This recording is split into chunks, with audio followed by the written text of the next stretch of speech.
स्वागत। आज हम मानव शरीर की एक बहुत ही बुनियादी पर हैरतअंगेज प्रक्रिया को समझने वाले हैं, भोजन का पाचन। हमारे पास कुछ नोट्स हैं जो इस पूरे सिस्टम की एक झलक देते हैं।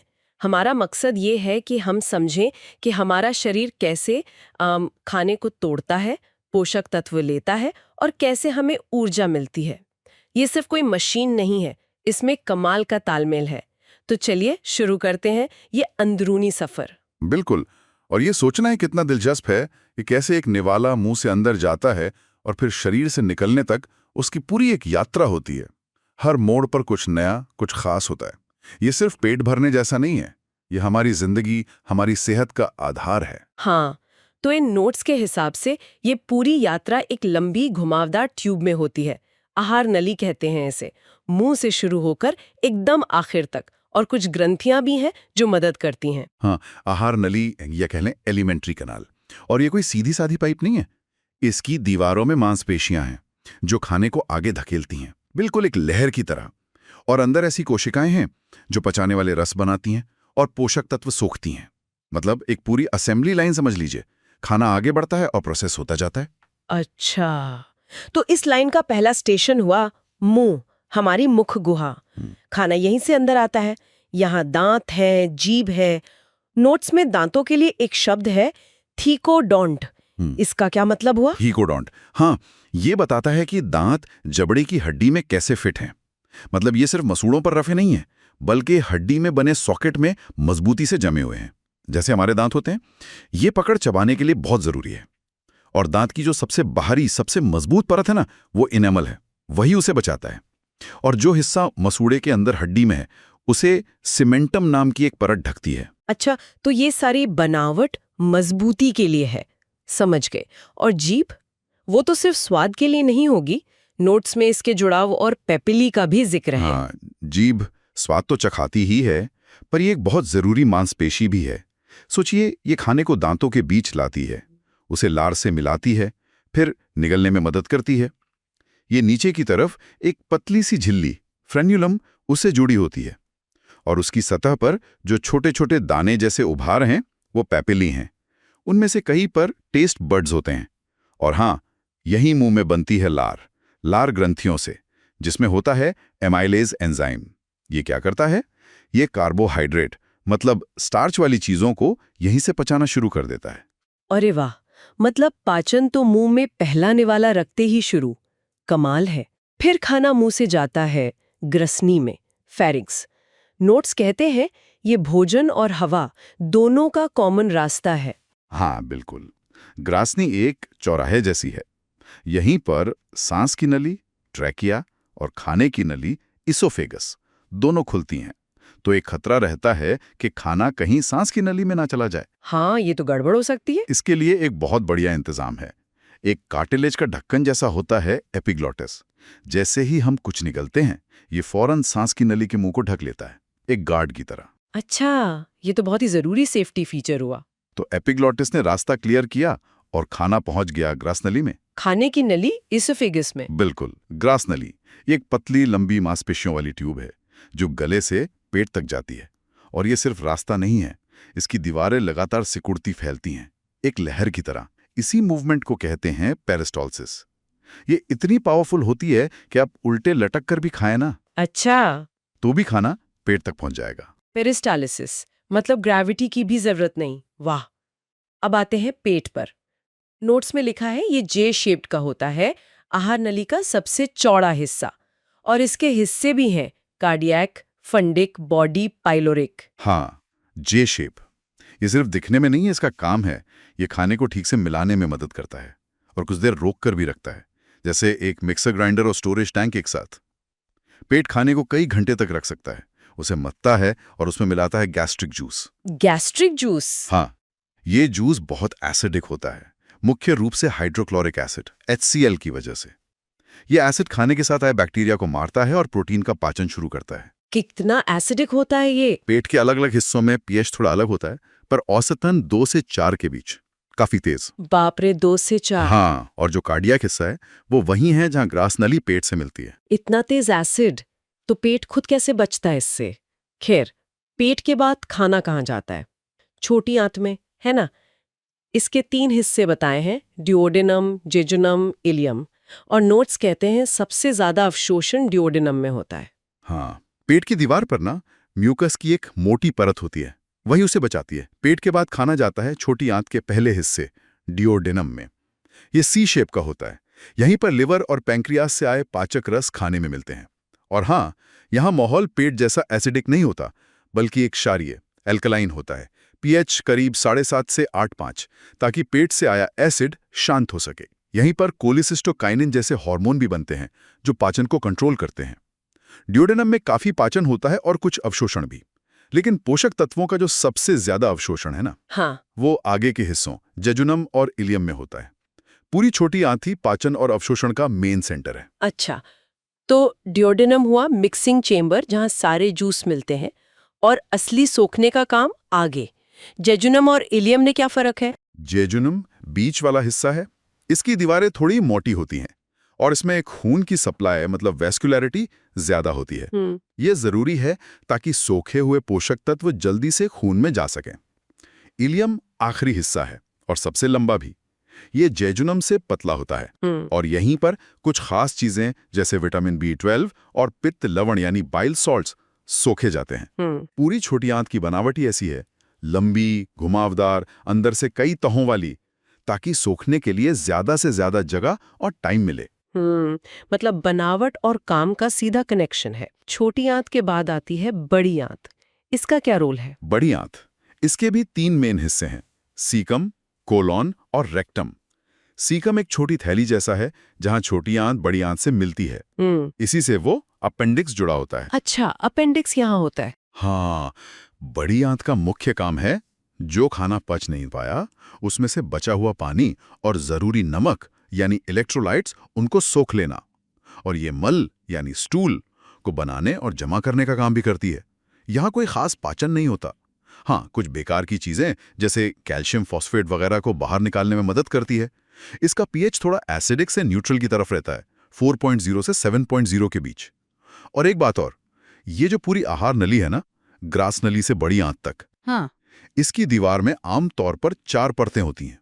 अगर बाहर से अंदर की तरफ देखें तो सबसे बाहर सिरोसा, फिर मस्कुलरिस, ये मांसपेशियों की परत है जो पेरिस्टाल्सिस करती है। उसके अंदर सबम्यूकोसा, इसमें खून की नलियां, नसें होती हैं। और सबसे अंदर म्यूकोसा, ये सीधे खाने के संपर्क में आती है, जूस बनाती है और सूखने का काम करती है।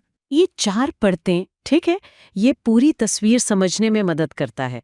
अब आते हैं उन मददगार ग्रंथियों पर। पाचन ग्रंथियां। सबसे पहले लार ग्रंथियां। ये कितनी होती हैं और कहाँ? हमारे मुंह के आसपास 3 जोड़ी मेन लार ग्रंथियां हैं। सबसे बड़ी वाली पैरोटिड, ये गालों में कान के पास होती हैं। फिर सबलिंगुअल, ये जीभ के नीचे, ये सबसे छोटी होती हैं। अच्छा। और तीसरी सब मैक्सिलरी या सब मैंडिबुलर, ये निचले जबड़े के नीचे अंदर की तरफ। ये सब मिलकर लार बनाती हैं, जिसका पीएच करीब 6.5 से 7.5 रहता है। लार खाने को गीला करती है, निगलने में आसान बनाती है। ओके। और एमाइलेज एंजाइम से कार्बोहाइड्रेट का पाचन शुरू करती है। ओके। और लिवर, यकृत, नोट्स में लिखा है ये शरीर की सबसे बड़ी ग्रंथि है। पाचन में इसका क्या बड़ा रोल है? लिवर? हाँ, ये तो वाकई एक सुपरस्टार अंग है। सबसे बड़ी ग्रंथि, वजन करीब 1.5 किलो तक हो सकता है। पेट में दाहिनी तरफ, डायाफ्राम के ठीक नीचे। पाचन के लिए इसका सबसे जरूरी काम है पित्त बनाना, बाइल जिसे कहते हैं। बाइल? हाँ, ये बाइल फैट यानी वसा को पचाने और सोखने के लिए बहुत जरूरी है। लिवर की कोशिकाएं बाइल बनाती हैं, फिर ये छोटी छोटी नलियों हेपेटिक डक्ट से होते हुए गॉल ब्लैडर यानी पित्ताशय में जाकर जमा हो जाता है। अच्छा, लिवर और भी बहुत काम करता है। दवाइयों को प्रोसेस करना, खून साफ करना। इसमें कॉफर कोशिकाएं होती हैं जो बैक्टीरिया और मरी हुई कोशिकाओं को खा जाती हैं। मतलब मल्टीटास्किंग है पूरी। सही में मल्टीटास्किंग। तो गॉल ब्लैडर का काम सिर्फ बाइल जमा करना हुआ? हाँ, मुख्य रूप से यही। गॉल ब्लैडर एक नाशपाती जैसी छोटी सी थैली है, लिवर के नीचे ही होती है। ये लिवर से आए बाइल को जमा करता है और उसे गाढ़ा भी करता है। फिर जब हम कोई फैट वाला खाना खाते हैं ना, तो छोटी आंत से सिग्नल मिलता है, गॉल ब्लैडर से कुड़ता है और बाइल को एक नली के रास्ते डिओडेनम में छोड़ देता है। बाइल का पीएच एल्कलाइन होता है, 7.8 से 8.6 के करीब। ये फैट की बड़ी बड़ी बूंदों को छोटी छोटी बूंदों में तोड़ देता है। इमल्सिफिकेशन कहते हैं इसे। इमल्सिफिकेशन, ओके, ताकि एंजाइम्स उस पर काम कर सकें। बिल्कुल। और एक और जरूरी ग्रंथि, पैनक्रियाज, अग्न्याशय, ये कहाँ है और इसका क्या काम है? पैंक्रियाज ये पेट के पीछे की तरफ होता है। डुओडेनम का जो सी शेप का मोड़ है ना, उसी में फंसा होता है। ये भी एक कमाल का अंग है, क्योंकि इसके 2 रोल हैं, डबल ड्यूटी। अच्छा। कैसे? एक तरफ तो ये पाचक रस बनाता है, पैंक्रियाटिक जूस। इसमें कार्बोहाइड्रेट, प्रोटीन, फैट तीनों को पचाने वाले बहुत पावरफुल एंजाइम्स होते हैं। ये जूस भी डुओडेनम में ही जाता है। इसका पीएच भी एल्कलाइन होता है, 7.5 से 8.0, सोडियम बाइकार्बोनेट की वजह से। ये पेट के एसिड को न्यूट्रलाइज करता है। और दूसरा रोल? दूसरा रोल है हार्मोन बनाने का। यही बनती हैं वो कोशिकाएं। बीटा कोशिकाएं इंसुलिन बनाती हैं और अल्फा कोशिकाएं ग्लूकागॉन। ये दोनों हार्मोन हमारे ब्लड शुगर को कंट्रोल करते हैं। तो ये पाचन ग्रंथि भी है और एंडोक्राइन ग्रंथि भी। Double role. अब पेट की ग्रंथियों में अलग अलग सेल्स के बारे में भी लिखा है नोट्स में, चीफ सेल्स, पेराइटल सेल्स। ये थोड़ा मुश्किल लग रहा है। हाँ, ये थोड़ा डिटेल्ड है पर जरूरी है। इसे ऐसे समझ सकते हैं कि पेट की अंदरूनी दीवार एक फैक्ट्री जैसी है, जहां अलग अलग वर्कर अपना अपना काम करते हैं। अच्छा, फैक्ट्री की तरह, बताइए। तो पहले हैं चीफ सेल्स। ये मुख्य वर्कर हैं। ये प्रोटीन पचाने वाला मेन एंजाइम बनाते हैं पेप्सिन, जो पहले पेप्सिनोजेन के रूप में बनता है, और थोड़ा फैट पचाने वाला लाइपेज भी। ओके, चीफ सेल्स, एंजाइम बनाने वाले। फिर हैं पेराइटल सेल्स। ये एसिड बनाने वाले हैं। ये बनाते हैं हाइड्रोक्लोरिक एसिड, HCl, जो पेट को एसिडिक बनाता है। और एक बहुत ही जरूरी चीज बनाते हैं, कैसल का आंतरिक कारक, intrinsic factor of castle. Intrinsic factor? हाँ, ये विटामिन B12 को सोखने के लिए एकदम जरूरी है। इसके बिना B12 एब्जॉर्ब नहीं हो सकता। अच्छा, ये पेराइटल सेल्स बनाते हैं।